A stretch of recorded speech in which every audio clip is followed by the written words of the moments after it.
जय जगन्नाथ दर्शक बंधु आमर यूट्यूब चैनल ओडिया ज्ञान सागर रे आपण मानंकु स्वागत। प्रिय दर्शक बंधु आजिर एही कार्यक्रम रे आमे आलोचना करिबा कि तुला राशिर व्यक्ति मानंकर जीवन ओ जीवनी किपरि होइथाए, केते शुभ ओ केते अशुभ जीवन रे घटी थाए। यही विषय रे ए टू जेड पर्यंत आज आमे आलोचना करिबा। प्रिय दर्शक बंधु तुला राशिर अधिपति ग्रह हेउछन्ति शुक्र ग्रह। एणु यही राशिर व्यक्ति माने उच्च विचारर होइथान्ति बा विचारवंत होइथान्ति। शिक्षा दीक्षा मध्य उच्च कोटिर होइथाए एवं शिक्षा क्षेत्र रे सफल मध्य होइथान्ति। एमाने एमानंकर जीवन रे न्याय प्रिय होइथान्ति, न्यायर साथ देइथान्ति। एमानंकर उच्च उच्च कल्पना होइथाए बा एमाने जीवन रे छोटिया कल्पना बा स्वप्न देखन्ति नाही। यही कारण पाई एमानंकर जीवन रे उत्थान पतन लागी रहिथाए। मध्यम बयस रे एमानंकर जीवन रे स्थिरता आसी जाइथाए। जीवनर प्रथम अवस्था चल चंचल होइथाए एवं नारी मानंकर प्रति आकर्षण भरी रहिथाए। एमाने पिला दिनरु गीत संगीत प्रति आकृष्ट होइथान्ति। एमाने मध्यम उच्चता विशिष्ट होइथान्ति, पतला शरीरर होइथान्ति, घंच केशयुक्त बा सुंदर केशयुक्त होइथान्ति। एमानंकर आखिरे विशेष प्रकारर आकर्षण भरी रहिथाए। एथिपाई नारी मानंकु एमाने निज आड़कु आकर्षित करि पारंती। एथिपाई एमानंकर एकरु अधिक प्रेम संपर्क रहिथाए एवं एमाने प्रेम संपर्क रे मध्य सफल होइथान्ति। एमाने जदि निज जन्मस्थान छाड़ी देश विदेश रे चाकिरी किंबा व्यवसाय करंती तो एमाने बहुत उन्नति करिथान्ति। एमाने कलह झगड़ा को पसंद करंती नाही। एमानंकर मनरे सर्वदा दया भाव रहिथाए। एमाने छोट पिला मानंकु बहुत स्नेह करिथान्ति एवं पशु पक्षी मानंकु मध्य बहुत भल पाइथान्ति। एमानंकु पितांकर विचार ओ पितांकर सुख बहुत कम मिलिथाए। एमाने निजर अपेक्षा अन्यर विचार विमर्श को ग्रहण करिथान्ति। जीवन रे जहा भी करंती अन्य मानंकु बा सांग साथी मानंकु पचारिकी ही कार्य करिथान्ति। धन ओ बाणी भावर अधिपति ग्रह हेउछन्ति मंगल ग्रह। एथिपाई एमाने विचक्षण होइथान्ति। धन प्राप्ति पाई एमाने संपूर्ण प्रयास बा परिश्रम करिथान्ति। एमाने टिके क्रोधी स्वभावर होइथिबारु परिवार रे बेले बेले कलह झगड़ा देखिबाकु मिलिथाए। एमानंकु कका बड़ बापांकर विशेष स्नेह मिलिथाए। परिवार रे एमाने गेल्हा होइथान्ति। एमाने निज परिश्रम बल रे धन अर्जन करिथान्ति। एमानंकु भाई ओ भौणींकर सुख मिलिथाए। एमानंकर भाई माने उच्च शिक्षित होइथान्ति, भल चाकिरी किंबा व्यवसाय करिथान्ति।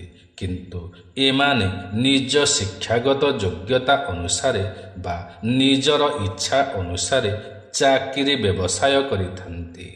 एथिपाई एमाने निज कार्य पाई भाई मानंकर विचार विमर्श को ग्रहण करंती नाही।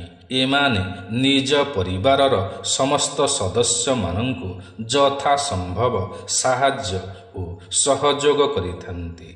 एमाने केबे भी एहा चाहंती नाही कि एमानंकर परिवार रे कलह झगड़ा देखा देउ, एमानंकर परिवार विच्छिन्न होई जाउ।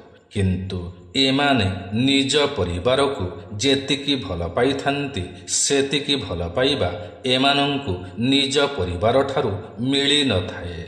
एमानंकर चंचल स्वभाव ओ नारी मानंक प्रति आकृष्टता एमानंकु बेले बेले असुविधारे पकाई देई थाए। एमानंकर विचार सर्वदा समान होई न थाए ଏଣୁ ଜୀବନରେ ଏମାନଙ୍କର ଉତ୍ଥାନ ଓ ପତନ ଲାଗି ରହିଥାଏ। 22ରୁ 25 ବର୍ଷ ବୟସରେ ଏମାନେ କର୍ମକ୍ଷେତ୍ରରେ ସଚେତନ ହୋଇଯାଆନ୍ତି। ଏଣୁ ଏମାନଙ୍କୁ ଚାକିରି ବ୍ୟବସାୟରେ ଉନ୍ନତି ପ୍ରାପ୍ତି ହୋଇଥାଏ। ମାତା ଓ ସୁଖ ଭାବର ଅଧିପତି ଗ୍ରହ ହେଉଛନ୍ତି ଶନିଦେବ। ଏଣୁ ଏମାନଙ୍କର ସଠିକ୍ ଧ୍ୟାନ, ସଠିକ୍ ଲାଳନ ପାଳନ ଏମାନଙ୍କର ମାତା ହିଁ କରିଥାନ୍ତି। ଏମାନଙ୍କର ଖାଇବା ପିଇବା ଓ ପରିଧାନର ସଉକ ଅଧିକ ରହିଥାଏ ଏବଂ ଏମାନଙ୍କର ମାତା ଏମାନଙ୍କର ସେହି ସଉକ ପୂରଣ କରିବା ପାଇଁ ଯଥାସମ୍ଭବ ଚେଷ୍ଟା କରିଥାନ୍ତି। ନିଜ ମାତାଙ୍କର ସମ୍ପୂର୍ଣ୍ଣ ସମର୍ଥନ ପାଇଥାନ୍ତି। ଏଥିପାଇଁ ଏମାନେ ଖେଳକୁଦ, ଯାତ୍ରା, ସାଙ୍ଗମାନଙ୍କ ସହିତ ବୁଲାବୁଲି କରିବା ପାଇଁ ସମ୍ପୂର୍ଣ୍ଣ ସ୍ୱାଧୀନତା ପାଇଥାନ୍ତି। ଏମାନଙ୍କର ଯାନବାହନର ସଉକ ଅଧିକ ହୋଇଥାଏ।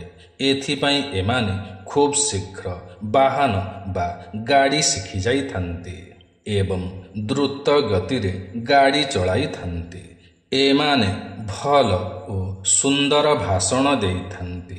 ଏମାନଙ୍କର ଭାଷଣକୁ ଲୋକମାନେ ବଡ଼ ଧ୍ୟାନର ସହକାରେ ଶୁଣିଥାନ୍ତି, କାରଣ ଏମାନଙ୍କର କଥା କହିବାର ଶୈଳୀ ଅତି ସୁନ୍ଦର ହୋଇଥାଏ ଏବଂ ଏମାନଙ୍କର କଥା ଲୋକମାନଙ୍କର ହୃଦୟକୁ ଛୁଇଁ ପାରିଥାଏ। ପରିବାରର ସମର୍ଥନ ପାଇ ଏମାନେ ଉଚ୍ଚ ଶିକ୍ଷା, ଉଚ୍ଚ ପଦବୀ ପାଇପାରନ୍ତି। ମନ ପସନ୍ଦର ଚାକିରି ପାଇଥାନ୍ତି। ଏମାନଙ୍କୁ କମ ବୟସରେ ହିଁ ଚାକିରି ମିଳିଯାଇଥାଏ ଏବଂ ଚାକିରି ମିଳିବା କ୍ଷଣି ଏମାନଙ୍କର ବିବାହ ହୋଇଯାଇଥାଏ। ବିବାହ ପରେ ଏମାନେ ନିଜ ସ୍ତ୍ରୀଙ୍କୁ ବହୁତ ସ୍ନେହ ପ୍ରେମ ଦେଇଥାନ୍ତି, ବହୁତ ଭଲ ପାଇଥାନ୍ତି। ଏମାନଙ୍କର 2ରୁ 3ଟି ସନ୍ତାନ ହୋଇଥାଏ ଏବଂ ପୁତ୍ର ସନ୍ତାନ ମଧ୍ୟ ପ୍ରାପ୍ତି ହୋଇଥାଏ। ଏମାନଙ୍କର ସନ୍ତାନ ଅତି ସୁନ୍ଦର ହୋଇଥାନ୍ତି କିନ୍ତୁ ଗମ୍ଭୀର ସ୍ୱଭାବର ହୋଇଥାନ୍ତି। ଏମାନେ ନିଜର ସ୍ୱାସ୍ଥ୍ୟ ପ୍ରତି ଯତ୍ନବାନ ହୋଇନଥାନ୍ତି। ଏଣୁ ଏମାନଙ୍କଠାରେ ରୋଗର ସମସ୍ୟା ଦେଖା ଦେଇଥାଏ। ଏମାନେ ଭଗବାନଙ୍କର ପୂଜା ସଠିକ୍ ସମୟରେ ସଠିକ୍ ଢଙ୍ଗରେ କରନ୍ତି ନାହିଁ। ଏମାନେ ଅଲଗା ବିଚାରର ହୋଇଥାନ୍ତି। ଏମାନେ ନବା ଦେବାରେ ପସନ୍ଦ କରନ୍ତି ନାହିଁ, କାରଣ ଏମାନେ ଜାଣନ୍ତି ଯେ ଧନ ଦେଲେ ମିଳିବା ବହୁତ କଷ୍ଟକର ହୋଇଥାଏ। ତଥାପି ମଧ୍ୟ ଏମାନେ ବଡ଼ ଦୟାବାନ ହୋଇଥାନ୍ତି। ଏଣୁ ଏମାନେ ଅନ୍ୟର ଦୁଃଖ ଦୁର୍ଦ୍ଦଶାକୁ ଦେଖି ସହ୍ୟ କରିପାରନ୍ତି ନାହିଁ। ଏଥିପାଇଁ ଅତି ଆବଶ୍ୟକ ବ୍ୟକ୍ତିଙ୍କୁ ଧନ ଦେଇଥାନ୍ତି, କିନ୍ତୁ ତାହା ବହୁ କଷ୍ଟରେ ଫେରି ପାଇଥାନ୍ତି। ଏମାନଙ୍କର ଧର୍ମପତ୍ନୀ ଅତି ସୁନ୍ଦର ହୋଇଥାନ୍ତି, ଗୌରବର୍ଣ୍ଣର ହୋଇଥାନ୍ତି, ମଧ୍ୟମ ଉଚ୍ଚତା ବିଶିଷ୍ଟ ହୋଇଥାନ୍ତି, ଲଜ୍ଜାବନ୍ତ ହୋଇଥାନ୍ତି। ଏମାନେ ନିଜ ସ୍ତ୍ରୀ ଓ ସନ୍ତାନମାନଙ୍କୁ ବହୁତ ଭଲ ପାଇଥାନ୍ତି ଏବଂ ସେମାନଙ୍କର ସମସ୍ତ ସୁଖ ଓ ସୁବିଧାର ଧ୍ୟାନ ରଖିଥାନ୍ତି। ସେମାନଙ୍କର ସମସ୍ତ ଇଚ୍ଛା ପୂରଣ କରିଥାନ୍ତି। ଏମାନେ ଯଦି ବାଣିଜ୍ୟ ବ୍ୟବସାୟ କରନ୍ତି ତେବେ ବଡ଼ ସଚ୍ଚୋଟତାର ସହକାରେ କରିଥାନ୍ତି ଏବଂ ଏମାନଙ୍କର ଉନ୍ନତି ଧୀରେ ଧୀରେ ହୋଇଥାଏ, କିନ୍ତୁ ନିଶ୍ଚୟ ଉନ୍ନତି ହୋଇଥାଏ। ଏମାନେ ଅଳ୍ପକେ ସନ୍ତୁଷ୍ଟ ହୋଇଥାନ୍ତି। ଏଥିପାଇଁ ଏମାନେ ରାଜକୀୟ ସୁଖ ଅନୁଭବ କରିଥାନ୍ତି। ଏମାନେ ଲଟେରୀ ଜୁଆ ଆଦିରେ ଚେଷ୍ଟା କରିଥାନ୍ତି, କିନ୍ତୁ ଏଥିରେ ଏମାନଙ୍କର ଭାଗ୍ୟ ସାଥ ଦେଇନଥାଏ। ଏମାନେ ଭଗବାନଙ୍କୁ ବିଶ୍ୱାସ କରନ୍ତି, ପୂଜା ମଧ୍ୟ କରନ୍ତି। ବେଳେବେଳେ ସପରିବାରଙ୍କ ସହିତ ତୀର୍ଥ ଭ୍ରମଣ ମଧ୍ୟ କରିଥାନ୍ତି ଏବଂ ନିଜ ମାତା ପିତାଙ୍କୁ ତୀର୍ଥ ଭ୍ରମଣ କରାଇବାରେ ଏମାନଙ୍କୁ ବହୁତ ଆନନ୍ଦ ମିଳିଥାଏ। ଏମାନଙ୍କୁ 40ରୁ 45 ବର୍ଷ ବୟସରେ ମାନ ସମ୍ମାନ ମିଳିଥାଏ, ପ୍ରସିଦ୍ଧି ମିଳିଥାଏ। ଏହି ସମୟରେ ଭଲ ଘର, ଭଲ ଜମି, ଭଲ ଗାଡ଼ି ପ୍ରାପ୍ତି ହୋଇଥାଏ। ଏମାନେ ଭଲ ସଞ୍ଚୟ ମଧ୍ୟ କରିପାରନ୍ତି, କିନ୍ତୁ ନିଜର ଖର୍ଚ୍ଚରେ କିଛି ବି ଅବହେଳା କରନ୍ତି ନାହିଁ। ଅର୍ଥାତ୍ ସବୁ ଖର୍ଚ୍ଚବାର୍ଚ୍ଚ କଲା ପରେ ବି ଏମାନେ ଭଲ ସଞ୍ଚୟ କରିପାରନ୍ତି। ଭାଇମାନଙ୍କ ଠାରୁ ଯଥା ସାହାଯ୍ୟ ନ ପାଇଲେ ମଧ୍ୟ ଏମାନେ ଭାଇମାନଙ୍କୁ ଯଥା ସମ୍ଭବ ସାହାଯ୍ୟ ଓ ସହଯୋଗ କରିଥାନ୍ତି ଏବଂ ଭାଇମାନଙ୍କର ସନ୍ତାନମାନଙ୍କୁ ବହୁତ ଭଲ ପାଇଥାନ୍ତି। ଏଥିପାଇଁ ପତ୍ନୀଙ୍କ ସହିତ ବେଳେବେଳେ ମନାନ୍ତର ଦେଖା ଦେଇଥାଏ। ଏମାନେ ବନ୍ଧୁ ପରିଜନ ଏବଂ ସାଙ୍ଗସାଥିମାନଙ୍କୁ ଯେତିକି ସମ୍ମାନ ଦେଇଥାନ୍ତି, ଏହା ବଦଳରେ ଠିକ୍ ସେତିକି ମାନ ସମ୍ମାନ ପାଇନଥାନ୍ତି।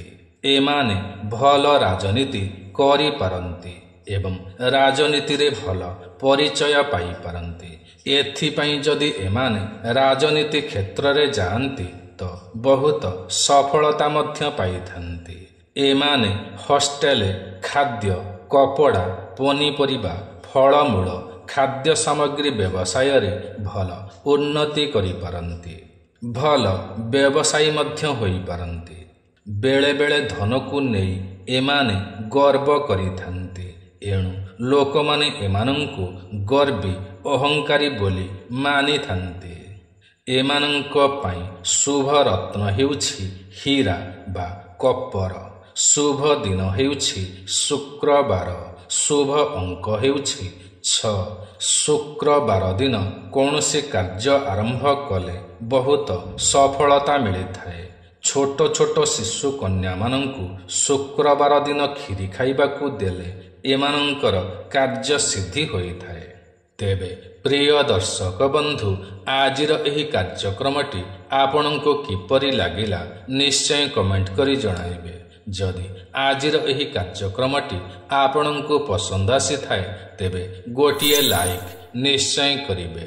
ଯଦି ଆପଣ ଆମର ଏହି ୟୁଟ୍ୟୁବ୍ ଚ୍ୟାନେଲ ଓଡ଼ିଆ ଜ୍ଞାନସାଗରରେ ନୂଆ ଅଟନ୍ତି ଏବଂ ଏଯାଏଁ ସବସ୍କ୍ରାଇବ୍ କରିନାହାନ୍ତି ତ ତୁରନ୍ତ ସବସ୍କ୍ରାଇବ୍ କରିନିଅନ୍ତୁ, କାରଣ ଆମର ଏହି ୟୁଟ୍ୟୁବ୍ ଚ୍ୟାନେଲ ଓଡ଼ିଆ ଜ୍ଞାନସାଗରରେ ଏହିପରି ଅନେକ ଭଲ ଭଲ ଭିଡ଼ିଓମାନ ସର୍ବଦା ଅପଲୋଡ଼ କରାଯାଇଥାଏ, ଯାହାକି ଆପଣଙ୍କର ଜ୍ଞାନର ସୀମାକୁ ବଢ଼ାଇଥାଏ। ତେବେ ଆଜି ପାଇଁ ଏତିକି। ପୁଣି ଦେଖା ହେବ ଆସନ୍ତା ନୂଆ ଏକ ଭିଡ଼ିଓରେ। ସେ ପର୍ଯ୍ୟନ୍ତ ଆମକୁ ବିଦାୟ ଦିଅନ୍ତୁ। ଜୟ ଜଗନ୍ନାଥ ଦର୍ଶକ ବନ୍ଧୁ।